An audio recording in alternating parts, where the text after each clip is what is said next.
I pledge allegiance to the flag of the United States of America and to the republic for which it stands, one nation, under God, indivisible, with liberty and justice for all.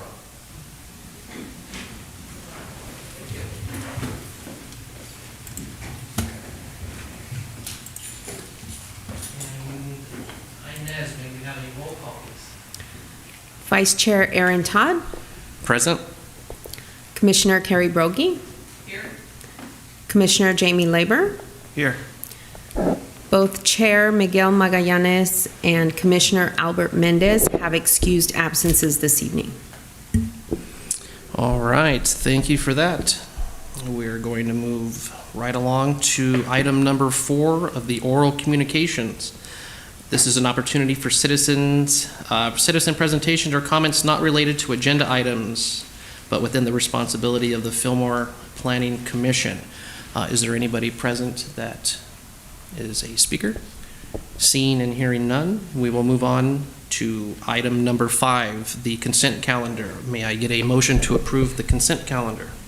I'll make a motion to approve. I'll second. We have a first and second. All in favor? Aye. Aye. And it is approved. Thank you.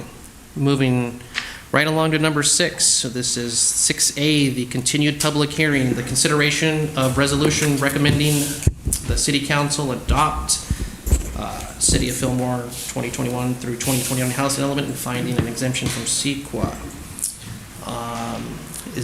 Assuming this is where I turn it over to staff. All right, Kevin, it's all yours. Thank you. Thank you, Mr. Chair, members of the Commission. Again, this is a noticed public hearing. It's continued from the last meeting.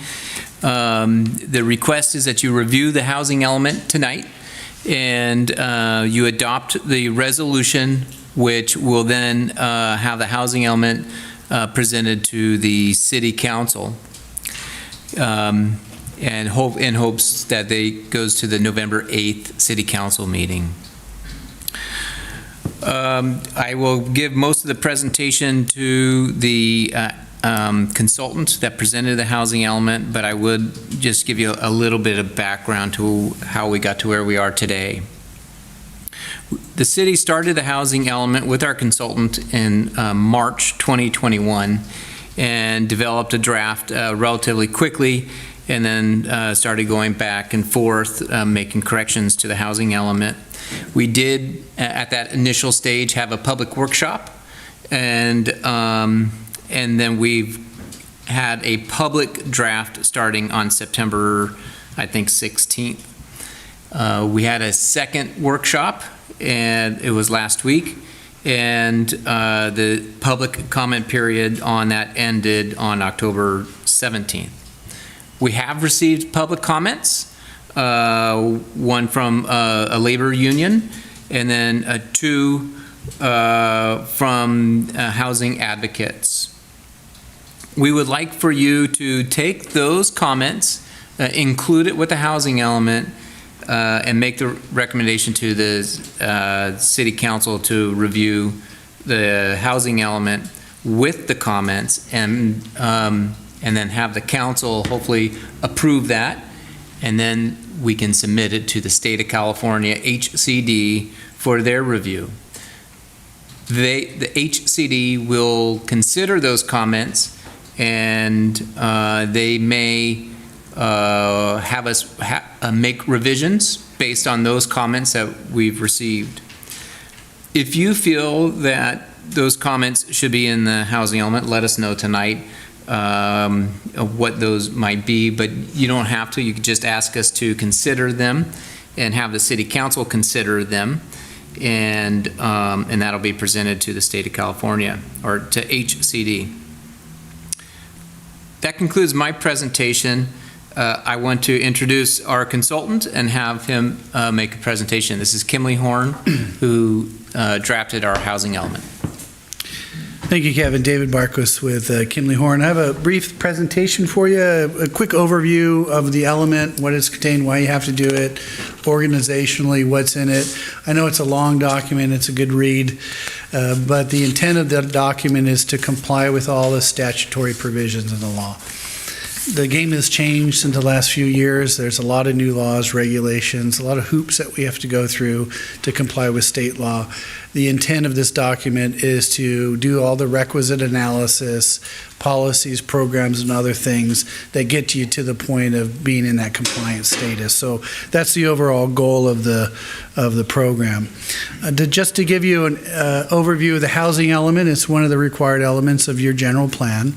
What's unique about the housing element is the only one of the elements in the general plan that requires that review and the certification from the state of California. So it literally goes up to Sacramento. They review it for compliance with statutory provisions. If we don't meet what they call substantial compliance, they'll let us know some additional edits and changes that we need to do. Fairly straightforward process. We can expect some comments from the state if we use the SCAG Regions Guide as what we've seen in the last couple of years. And if you think of the overall general plan and the housing element, it's an overarching guide of policies and programs. So it's a direction-setting document for the next 8 years as it relates to housing and things related to housing. So this is something that you, as a commission and the city council, will use as a guiding factor for future decisions related to housing in your community. We look at the housing by income category, and I'll talk about that in a moment. So everybody in your community falls within one part of that spectrum of affordability. The idea is the plan itself would seek to meet the needs of each of those income categories in your community. And like I said, it requires that review and certification from the state. If you think of the housing element in and of itself, it really is a planning policy document. It's an aspirational document. It articulates your goals, actions, and things that you're going to do over the next 8 years related to housing. But it also is a means that you allow your community to be engaged in the process. And as Kevin stated earlier, we've had some workshops, other opportunities for the public. You can see in the letters that were received for this draft that community engagement is an important aspect of that, to provide an understanding of what your community needs and respond to that accordingly in your policy program. But what most importantly is that the 100 and some odd new laws that have come out since 2017, we don't have an option to not comply with those. They're the law. We have to have this element that shows the state and all the other agencies involved with the state that we comply with all the provisions of the law. What you see here on the screen is just a breakdown of the regional housing needs allocation. You see in the bottom right, 415, that's dwelling units. So over the 2021 to 2029 planning period, it's anticipated that the city has a need of 415 housing units of growth. That doesn't mean that you are required to build those units, but rather provide the regulatory provisions and guidance to allow the market to do that for themselves. So as long as you open the door for the opportunity, you've done your job as a jurisdiction. The 415 units is broken down by income categories. You can see here on the left, very low, low, moderate, and above moderate. Those are based on a percentage of the area median income or the median family income. We assume that to be a hypothetical family of 4, and you can see there on the 2020 county median is about 115,000. If you look at the center there at income range, that gives you just a snapshot of what an annual income would be of somebody in that range. So if you think of a school teacher, somebody who works in retail, a professional, each person in your community is going to fall in somewhere within that range, and they have the corresponding affordability, ability to afford housing in your community. You see on the far right, 73 units of very low income. You have to show the capacity to accommodate 73 units of very low income, or up to 50% of the median family income in the next 8 years. And it goes down through low income, moderate income, and above moderate, and adds to that total of about 415 units. So here are the efforts that Kevin had just mentioned. Pretty much covered this slide in detail. We want to add also that the workshops All of that information that we've gathered is part of the housing element. So if you were a participant in the workshops and you had made a comment, you can open up the housing element and find that something in there. So you can be rest assured that the considerations of your community, it's been articulated in the housing element, and the policy program has responded to that. In addition to the comments that we received at the workshops and the survey and the project website, in addition to the comments that we received in the letters that is in your packet this evening, you have the pleasure to recommend those to consideration by the council at your pleasure this evening. But they are part of the record, and they will be part of the housing element document as well. So if you look at the document itself, a series of chapters, there's all these required elements that we have to, well, I shouldn't say elements, but required analysis within the document itself. The demographic profile is really setting the stage or giving a snapshot of your community to understand what your needs are. So we talk about how many housing units are, what are the affordability levels, what are the incomes, what are all the demographic data that influence housing in your community. So think of that as a baseline of knowledge that we're putting forth before we develop our policy program. Then we look at constraints and fair housing analysis. This is a new requirement of state law. We call, it's a mouthful, affirmatively furthering fair housing. Don't try to say that 5 times real fast, you'll get messed up. But essentially what it means is when we look at housing in your community, we want to affirmatively further fair housing opportunities. So when we look at things such as ability to access affordable housing, the location of affordable housing, there's an equitable relationship with that, within that in the housing element. And that's a new requirement of state law, AB 686. And so we have to consider that in all of the components of our housing element. We also want to look at housing resources. There's funding sources that we have available. There's programs and other opportunities that we can put forward towards affordable housing. So we want to analyze not just the constraints, but the resources that we have to affordable housing in our community. We look at site strategy, which is basically the core of the housing element. When we have those 415 units, we want to be able to show we have the capacity to do that. We can look at accessory dwelling unit capacity based on, you may be familiar with the new state laws that are allowing for ADUs, as we call them. We're allowed to count those, a portion of those as credit in our calculations. So we've done that as well. We've netted those out, and we have a remaining need, and we're going to have to provide some new housing opportunities through an overlay zone and a new RMH2 zone in the community. You can see just a real basic graphic of it up on the screen. So the northern area of the city is where you would have the, I believe that's the overlay, and the core downtown, we'll call it the commercial core area, is where you'd have that, RMH2 zone, if I'm not mistaken. Yes, that's correct. And so you can see here in the second bullet point for the RMH2, allowing densities between 15 and 20 dwelling units an acre. So not huge, massive densities that you would see in an urban place, but more specific to what's appropriate for your community. We assume that 20% of the units on those candidate sites will develop for low and affordable levels.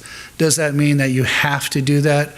No, not necessarily, but what it means is if a person, project, applicant comes in and proposes an affordability level, if they don't meet what our assumptions were, we need to have sites that are still available to accommodate that. We call it no net loss.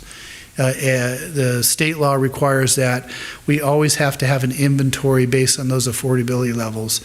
So you'll see in the housing element, we have a need of the 415 units, but we identify sites that are above that need to protect the city from that no net loss.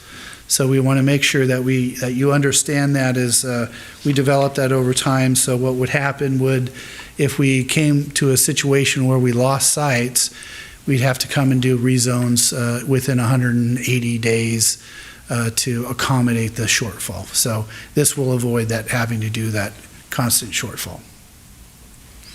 The housing plan is really the foundation of the document. It's a policy program for the next 8 years. You look at the goals and policies that include fair housing, opportunities for all income levels, access to affordable housing opportunities, transitional and supportive housing services, homeless, etc., and housing for special needs groups. Everybody in different age categories, for example, different abilities, have different housing needs, and we want to accommodate what your community's needs are most specifically. This is just a summary of the 5 main goals. There's implementing actions within those that are in the plan itself, but you can see here I'll just paraphrase these as the first goal is maintenance and improvement of your existing housing stock. So it's not just new construction, it's what you have on the ground today to conserve and rehabilitate those in need. Look at opportunities to meet your affordable component of your housing in your community, not just the market rate or the folks who may not need assistance, but making sure we maintain that inventory of housing sites through RENA and affirmatively further fair housing, providing policies that provide for equal housing access for your residents in the community, and then finally reducing constraints to development in your community. So that is the core of the plan. If you adopt this or recommend adoption of the council, those are the marching orders or the homework assignment that staff has to implement that over the course of the next 8 years. And then with the new requirements in state law, annual reporting program and other things, that's something that we'll refer to back to see how we've done in progress through the years as we go through. So here are the next steps. This is for your consideration this evening, that you at your pleasure can make a recommendation to the City Council. That will go to the City Council on November 8th. Subsequent to that, it will be transmitted to the state, as Kevin had mentioned, for review of compliance. If we need to have iterations with the state, we'll do that, but the end product would be a letter of substantial compliance from the state. You'll have a fully certifiable housing element. So with that, that concludes my remarks. I'll be happy to answer any questions you may have. If you wouldn't mind going back to your last slide on the goals. The whole process to me is daunting, to say the least, to go through all of these steps and to compile all this, especially as you pointed out with the new legislation that's passed down from Sacramento lately. But like looking at goal number 1, for example, encourage the maintenance and improvement of the existing housing stock through rehabilitation and conservation. So can you elaborate for me a little bit more? Give me an example of what that looks like. Are we talking about existing homes, existing apartment buildings, both? And how do we go about as a city to encourage the maintenance and improvement of existing structures or homes? Sure, I'll respond to that, and if Kevin wants to add more at his pleasure. When we talk about rehabilitation and conservation, there's 2 things. There's a rehabilitation of when we have deferred maintenance issues, and there's conservation of affordability. So for example, if you have in your community housing that has covenants that keep a affordability level, like for example, you have an affordable product, sometimes those will, in a 30-year time period, for example, they may run out. And so those will no longer be available to the market. So we want to make sure, and we do the analysis in the plan to say, let's identify where in the community those are, and what are the strategies that we can have to ensure that continued affordability over the course of the planning period. When it talks about rehabilitation, when you have, I'll give you an example, if you have a home that's over 30 years, that's about the life cycle of a roof. And you start, a roof, is that like a dog roof or a roof? Excuse me. You have a roof and it will have those deferred maintenance issues. Well, once that leaks, comes through, it can get to a point where that's a not habitable space. But then you have the issues of the affordability of Sony being able to do that. And so the resources that the city could have is a rehab program that provide loans or no cost, no interest for loans to the community to address those deferred maintenance issues for people who can't do it. That's just one example or two examples of what you can do. I can give you more if you like. That example specifically, it sounds like almost that the city has to get into the banking business. So I'm assuming what you're talking about is someone who owns an existing home and they can't afford to redo their roof, and the house is 50 years old, which is not uncommon. The house I lived in when I first moved to Fillmore was 100 years old. Yeah. So it's, so. Can I interject in here, Commissioner Brogy? Pardon? Can I interject? Absolutely, please. Okay, so specifically, the housing element says this, it's on page 4-2. 1, will assist residents in locating and obtaining housing through education outreach programs. All that really is a brochure, a list of affordable developments in the community or in the county, how you reach them so when someone comes to the public counter, they say, hey, I'm looking for housing. Can you help me? Well, I can give you this brochure and points of contact, right? We need to develop that brochure. And by the way, we get those kinds of comments all the time at the counter. And that's how we can assist people today through existing housing stock. Or the next policy is we can increase awareness among property owners and tenants of the importance of property maintenance to long-term housing quality. So we, at the public counter, we get frequent comments about water heaters, electrical, plumbing, and they're the property owner, and we need to inform them, you need to upgrade to the most current code, especially if it's dilapidated, right? And if you have renters. So we get renter complaints all the time. So we're advocating for them to the property owner, you need to bring the property up to code. We do that now. So we're saying we should probably kind of codify it.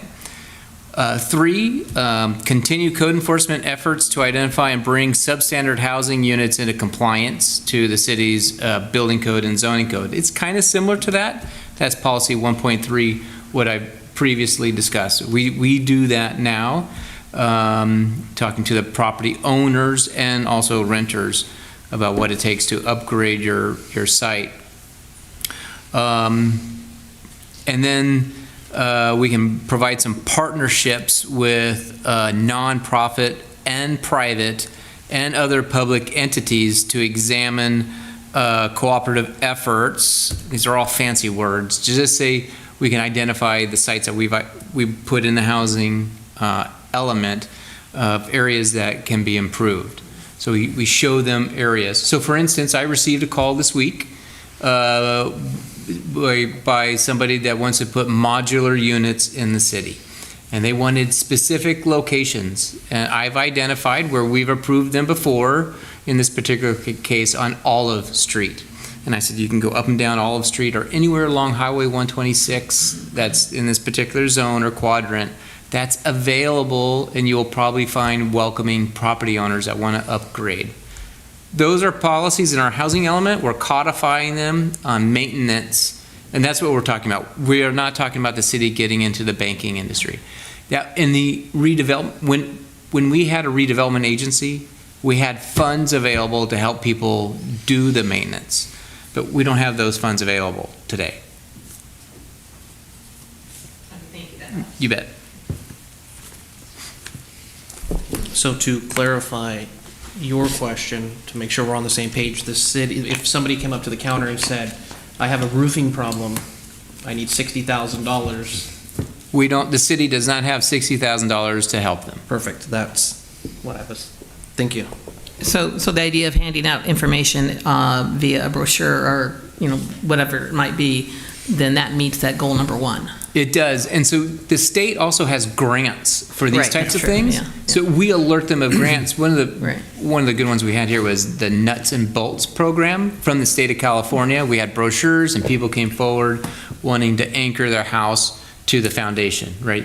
We have older home stock here, and so we know of these grants, and we're letting the property owners know about those particular type of maintenance grants. And then on another topic,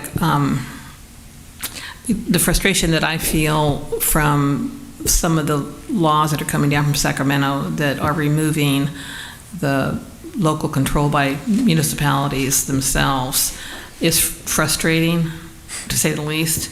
And I know every city's feeling it. The one-size-fits-all attitude that I think we get from our legislators, it doesn't work. So as we're looking at this 10-year plan, I know that these bills are not going to stop. Legislators are going to continue to legislate in the manner that they're doing.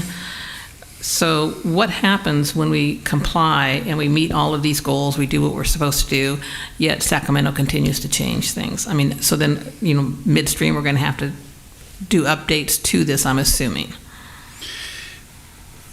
You could, it just depends on the legislation. I can't speculate on that, but what I could say is the idea of you having a certified element covers you from the 2021 to 2029. So if we look at getting to a compliance status now that covers you in that planning period, there may be new laws and regulations that come into play, like SB 9, SB 10, right. Other things like that will may affect it on the implementation side. But when it comes to the certification of the housing element, we get it through the process that's good for that through 2029.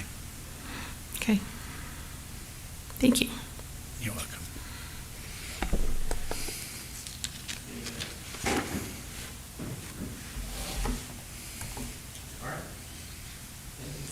Welcome. Please don't forget the public comments. We do have some. You tell it's my first time here. Yeah. All right, so now we are going to move into public comments. I do have a couple speaker cards. Mr. Scott Zimmerman. I can call the other one first if you like. I have no problem with that. It's just an ongoing thing. Like, one of these days he'll go first. Yeah. Actually, you know what? Let's take that back. I have a Jonathan Duran on top. All right. All right. I recognize the face. Yeah. 5 minutes. All right. All right. Go ahead. Thank you, everyone, the commissioners. Again, my name is Jonathan Duran. I'm a long-term resident of Ventura County. I was born and raised in Santa Paula. Now I reside in Thousand Oaks. The reason why we're here speaking about the housing element is trying to be able to have some language within the housing element. This is not just a Fillmore, it's throughout Southern California and California that we're trying to get these passed through, just having a aspect of skilled and trained workforce, having a thing about having accredited apprenticeship programs, and especially with a lot of the bills that have been getting passed, is we want to make sure that those people that are building these homes have the knowledge and the skills to be able to build these properties. One of the bills just recently signed by Newsom was the Assembly Bill 2011. That is the housing for using commercial and industrial to be able to turn it into affordable housing. For our end, we're the ones that pushed that bill, the Carpenters Union in Northern California and Southern California. So for us is we're putting that skilled and trained workforce within the language to be able to put and have an opportunity for someone that wants to get into the trade, earn a livable wage. And we saw the wages up on the board about affordability in the housing. Like, hey, we all want to have moderate to above moderate. That's where we're at. That's what we look for. Most houses now you cannot find under $600,000 here in the county. And so to afford something like that, you have to make that on a single income. It's hard. Most families now have dual incomes. Luckily enough, like I said, myself, I had an opportunity to purchase a home back in 2008, and now, like I said, I reside within Thousand Oaks.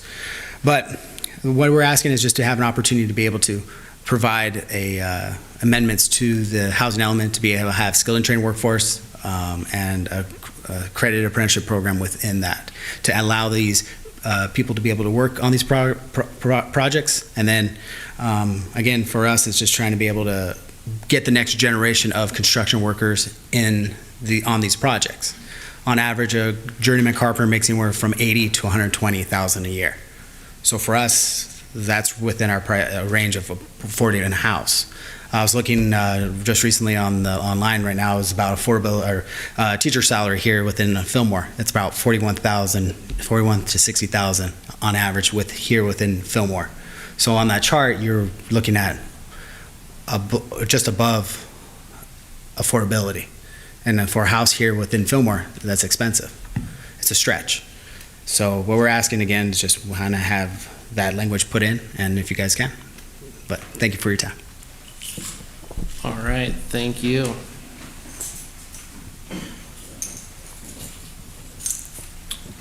All right, Mr. Zimmerman, it's your time. Now back up to it. All right, good evening, everyone. Thank you for your time and be able to speak on this. And I mean, obviously, it's going to be a lot to echo what my colleague Jonathan Duran already mentioned. And yeah, providing a pathway for people to be able to afford a home, that's one of the big things here. And I don't know, I mean, so it was mentioned that not necessarily having to do affordable housing. I mean, should that be something that should be considered, that you mandate out of 415 units that there has to be a certain amount that is qualified or deemed as affordable? And how do we provide access to jobs for people to afford living in those units? I mean, I know it's complex. I know there's no easy route to solving the problem, what we have going on in California, but and it's going to require more time looking at it. But at least on the trade side, the blue collar worker side where we're at, we do provide that pathway. We provide a career. It's not just, a job. It's not just going and working at In-N-Out, which, I mean, they're paying pretty well these days when it comes to flipping burgers. But, coming up through the apprenticeship program, getting in at 18 years old, had my first kid already, 5 now. So thankfully I have a career that I can provide for my wife, for my kids, and do all the stuff that they do with sports, softball, basketball, all those different things that require a lot of time, money, and effort. It was a 4-year program. And not only is it getting trained, becoming a skilled and trained worker, you're getting all the certifications and qualifications, it's college accredited courses. I was able to turn that into a 2-year degree. If I want to continue pushing that forward, I can. It costs me nothing other than maybe $300 worth of books over 4 years. I mean, we provide our own hand tools, and you get that stuff as you go along, as you're working on the job and you're working with guys who've been in it for 30 years, and you find what you need to do your job better, quicker, more efficient, on time, under budget.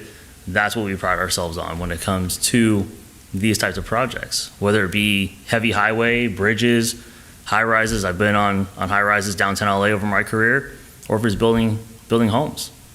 We can do it on time and under budget and provide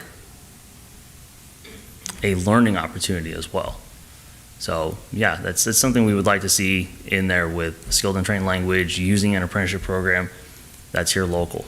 And we have members that live in Fillmore, members in Santa Paula. 805, our local, we have right around 2,000 members. It's a lot of people. And it's a lot of people that right here that would love to work close to home rather than traveling into LA. I mean, I've done it. It gets rough, especially when you're trying to raise a family, trying to coach sports teams. That's one thing that we're trying to really push, and that's everywhere. When I was down at the Wilshire Grand in LA and having guys come from, and gals on that crew too, coming all the way from Riverside, and having to sit through 3 hours of traffic going back home, getting home at 8 o'clock at night. You're not coaching, you're barely able to maybe get dinner, do homework, right back to bed, because you got to be up at 3 o'clock in the morning to go back. So if we can provide some kind of avenue for being able to live here, work here, just stay in the community and build people up that way, I think it'd be great. All right, thank you for your time. All right, thank you.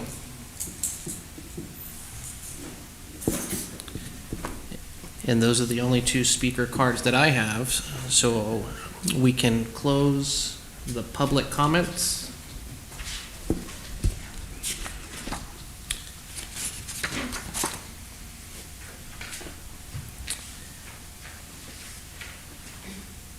All right.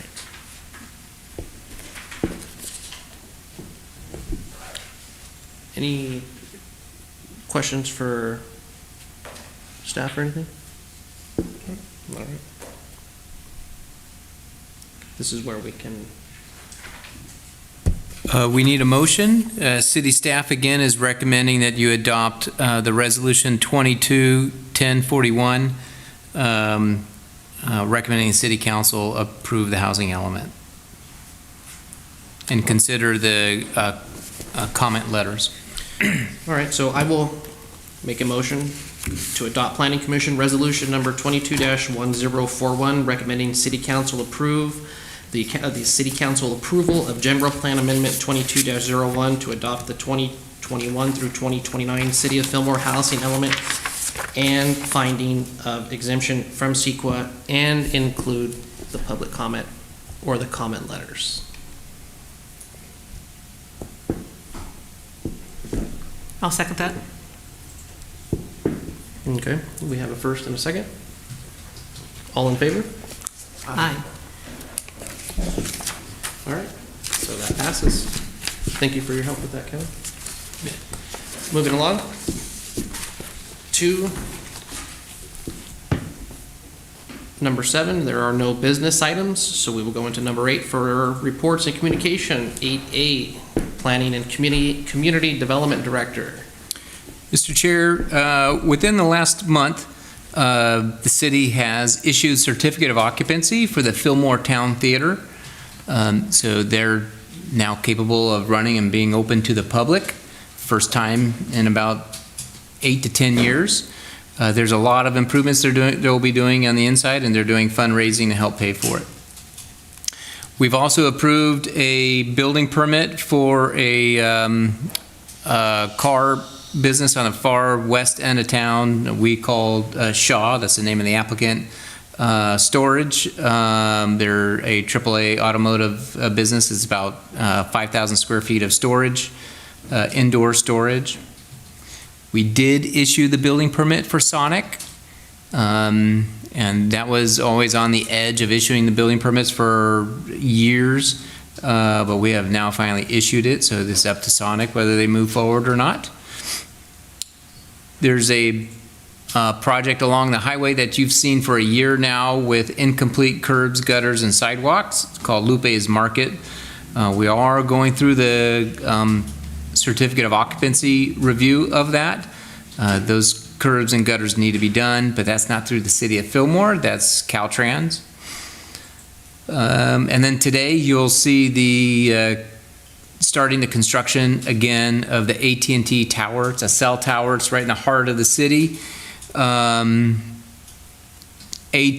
allowed the city staff to camouflage it so it doesn't look like a tower. And we do that all throughout the city. So we have quite a few towers in the city that people don't realize that we do because we make it look like something else. Water tanks has been popular, but we've also had one look like a barn. And in this particular case, our city's logo is at the top. So that's starting construction.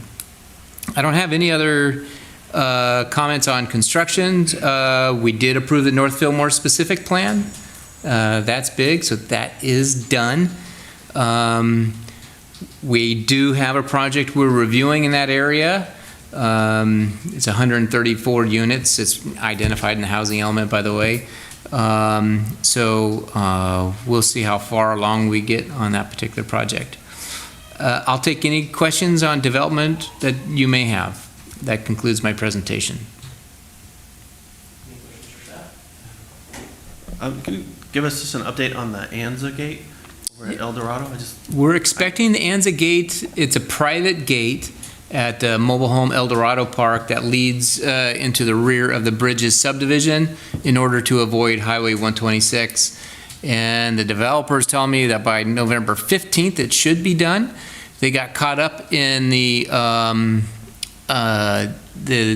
COVID and what's that called, when they can't get all the materials on site, right? So they got stuck in that process. So, but they're looking at completion sometime in mid-November. And a question regarding the RV park on the east side of town. Haven't seen any activity in that lot. Is there any updates on that? There is, thank you. The Planning Commission, I think in May or June, recommended denial of that and not move forward. That decision was appealed to the City Council. The City Council approved the project for 1 year on commencement of construction. If they don't commence construction within 1 year, I think the deadline's either June or July 2023, the project expires unless they seek some kind of another extension. So we've been offering extension after extension. So commencement of construction means a building permit and going vertical. The applicant still has not submitted construction plans for plan check. So we're in November, well, we're in essence October, November, right?